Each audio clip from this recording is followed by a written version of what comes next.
SCP-001 O5-13.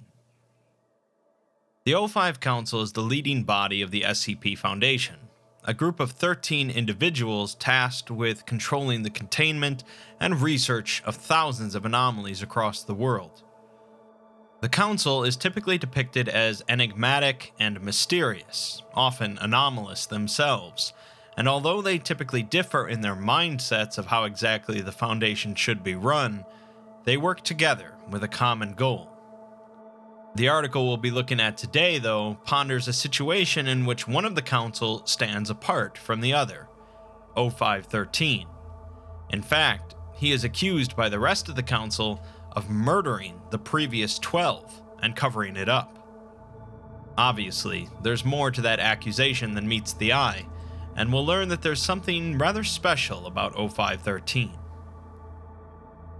SCP-001 is, in this case, the entity known as O5-13, and how this entity came to become part of the O5 Council is still under investigation. It is currently unaware of its containment, which consists of essentially creating a false Foundation site where it lives under constant surveillance alongside the rest of the O5 Council. The entity typically appears as a male human of Latin American descent, but it's still unknown whether this is its true form or some sort of disguise. It became classified as SCP-001 after the Caesar incident, which involved the deaths of all previous O5 members aside from itself, the destruction of the previous Site-01, and the loss of all documentation regarding SCP-001 prior to the Caesar incident. Apparently, SCP-001 caused the incident through manifestation of its anomalous properties, and it's also believed that one of its properties is anti-memetic in nature, since there exists no information about the incident. Currently, the new set of O5 Council members are investigating various aspects of SCP-001 and the Caesar incident to ascertain what exactly is going on. In a conference meeting between the 12 of them, O5-1 brings up the idea that something is off about O5-13, saying that the 12 of them have all been recently inducted onto the Council at about the same time, and that 13 conducted their orientations, rather than their predecessors. When asked about this, O5-13 claimed ignorance, so O5-1 messaged the Administrator, a figure above even the Council. The Administrator responded that the previous 12 O5s did not in fact retire simultaneously, but were instead killed, and the previous Site-01 was destroyed. None of this information is on any records, and there's only one suspect, as O5-13 managed to survive all of this. This is the point where they mark him as SCP-001 and start their investigation, with O5-1 appointed as their Archivist, assigned to take a regular supply of Amnestic drugs to prevent anomalous memory loss and to keep a journal of all info regarding SCP-001. Despite the number of people that worked at Site-01, the investigation proved to not be a simple process, due to the memory gap from the Caesar incident. An interview was conducted over phone with a Foundation employee who transferred to a new department a week after the Caesar incident, likely due to having previously worked at Site-01. O5-2 conducts the interview, although conceals their identity, and the employee says that they were transferred because of a containment breach that went off at their old site, although they don't remember many details. They also say that the site they worked at was Site-5, which doesn't exist, and suggest that the containment breach likely involved something anti-memetic since they can't remember much. In another meeting between the 12, they discussed their research into O5-13 and his origin to the Foundation. They looked into the O5 personnel dossier, which, although out of date, contained some info about 13. The edit history had been completely erased, so it's possible that it's been tampered with, but it seems that the previous 12 council members held the position that O5 was indeed an anomaly. They had voted unanimously to put him on the council because of his anomalous nature, in fact, explaining that his special connection to the anomalous gives him a unique perspective. No normalcy confirmation meeting was allowed to proceed without his attendance. In an attempt to deduce his anomalous properties, various surveillance tests and observations were conducted on O5-13. His appearance stayed the same regardless of the observer, and as far as they could tell, his physical properties were completely within the baseline for a normal human. People interacting with him reported some mild dread and curiosity, but that's simply because he's a member of the O5 Council.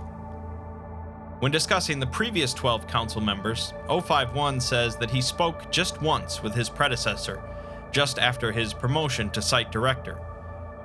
They mostly discussed details related to the site and his promotion, but the O5 did mention various modifications that had been done to his body to increase his longevity. O5 members living longer lives than normal is not unusual, as they have access to numerous anomalies that could allow for that process. He didn't mention O5-13 specifically though, but he also didn't display any sense of unease when speaking of his fellow council members. It's possible that this was before the appointment of the current O5-13 though, as it was 9 years ago. Other things discussed in the O5 meeting were modifying the containment procedures for SCP-001 to allow for more stringent monitoring, although the Ethics Committee vetoed this, since they weren't made aware of O5-13's status as an SCP. They are now looking into possibly locating the previous Site-01, investigating O5-13's possible ties to groups of interest, and other ways of analyzing SCP-001's anomalous properties. Sometime later, they reconvene again, but were informed that this meeting was cut short due to rising tensions, causing a number of the O5 members to leave the meeting. As for the location of the previous Site-01, they couldn't find any record of it in the Foundation database, but they did find an unusual incident that occurred around the same time as the Caesar incident. An earthquake measuring 6.6 on the Richter scale originated from an uninhabited island off the coast of Greenland, stronger than would be expected for the area. Aerial surveillance revealed the presence of a nearly completely destroyed Foundation facility, and the area emitted radiation at levels similar to that of nuclear fallout sites. It's the belief, then, that the former Site-01 had detonated its on-site nuclear warhead during the Caesar incident.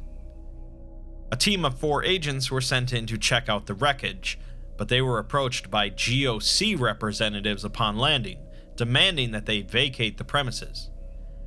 The only O5 member that was contacted about the GOC being present in the area was O5-13. Since it seems that the GOC are also involved with this cover-up, some of the O5s spoke with multiple groups of interest to ascertain their description of O5-13.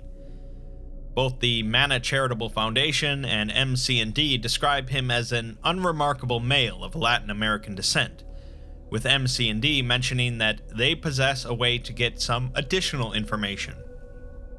The GOC and the UIU describe O5-13 as a short woman of Asian descent with an ornate walking stick, but these descriptions are consistent with the O5 information security policy, designed to mislead outsiders.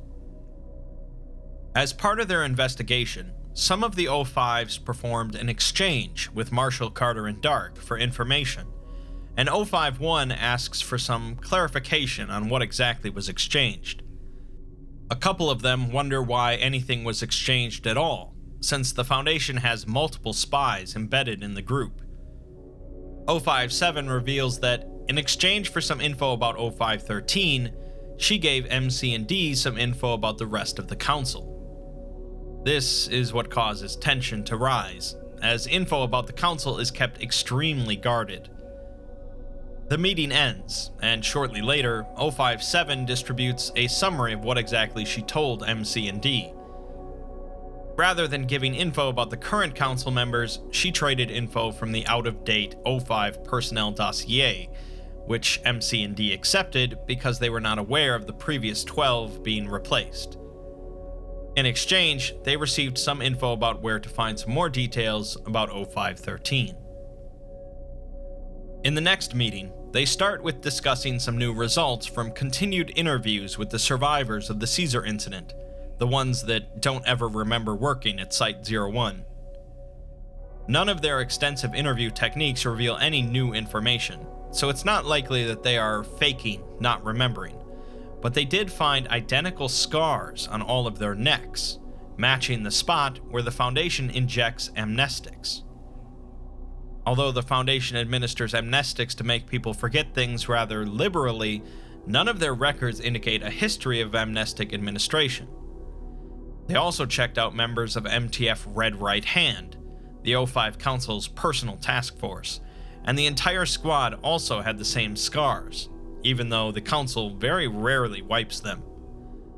What's more perplexing is that the Foundation stopped using amnestic injections around 10 years ago, and the records for amnestic supplies didn't show any variations after the Caesar incident.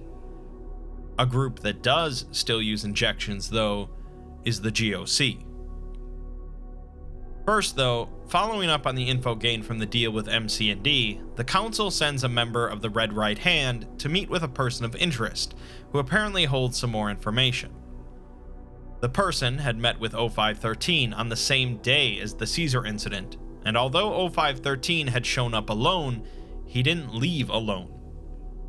The person believes that a number of individuals from the FBI's UIU division showed up and left with him, and apparently this surprised both this person and O5-13.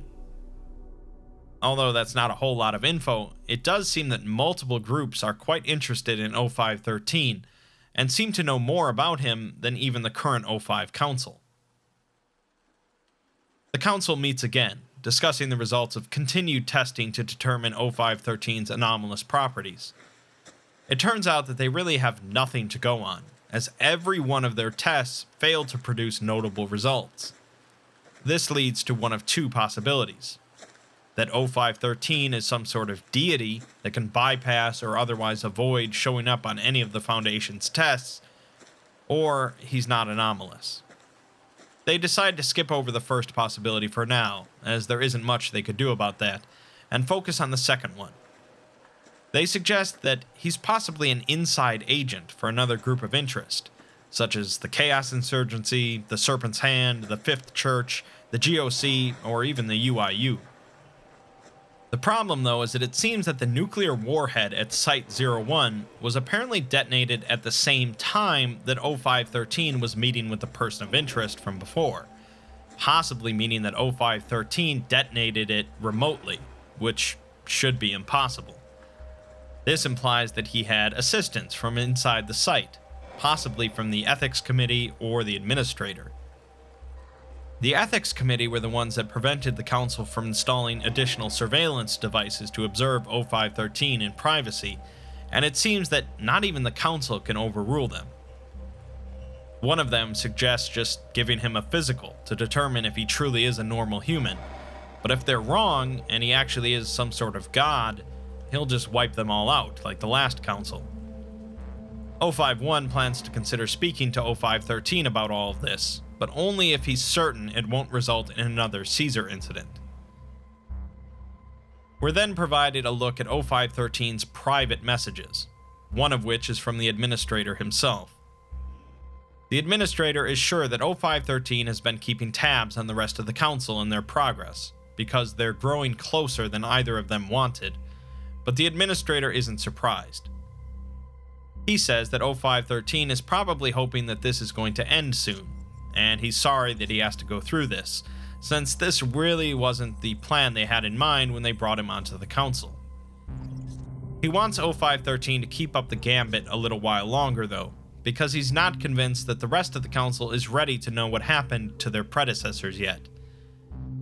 He also doesn't want to ask the GOC and the UIU to clean up another incident like before just yet, since they have enough dangling over his head as it is. If the rest of the Council does approach him, though, and confront him, he should provide a direct answer, and the Administrator provides a transcript from the O5 meeting prior to the Caesar incident. The meeting consists of the 12 prior Council members without 13 present, and O5-1 tells them that they have an internal affairs issue. One accuses them of trying to kill him through poisoning his coffee, and it's clear that tensions are high among the group. O5-1 says that they have lost sight of their goal of containment, and that they've grown soft. Half of them are under someone else's thumb, and the other half should probably be in containment themselves due to their anomalous natures. O5-10 learned how to perform magic from the Wanderer's library, and they need to take an entire cocktail of drugs just to remember that O5-8 even exists. Going back to the topic of poison, O5-10 says that maybe it was O5-13 since he's not even here. O5-1, however, purposefully sent him to meet the individual known as Nobody, so that he wouldn't be here for this. He's the only person on the council that O5-1 trusts, because he's normal. They plucked him off the street and just started asking him if he thought certain things were weird. O5-1 says that there's only one thing left to do, and that's contain the anomalies that are running the Foundation. With that, he detonates the warhead at Site-01, killing all of them. So in the end, SCP-001 is not an anomaly whatsoever, at least in the sense we normally think of. He is, however, an anomaly in respective to the rest of the O5 Council. Whereas the rest of the Council are individuals that rose through the ranks of the Foundation, deeply knowledgeable in the world of the anomalous, and many of them anomalous themselves, O5-13 is utterly normal. He is their outside perspective, a normal set of eyes on the anomalous that can keep the rest of them grounded. This is why it was said that no meeting of normalcy confirmation could occur without O5-13's presence, as without his perspective, the rest of the council can easily lose any sense of what exactly is normal. I suppose the entire cover-up is so that the new council doesn't learn that one of the old council flipped out and blew all of them up. But it's clear that O5-13's non-anomalous nature wasn't a secret to the old council. Hopefully, the new council will eventually accept O5-13's perspective on normalcy, as the last one did, since it's a rather interesting position to be in.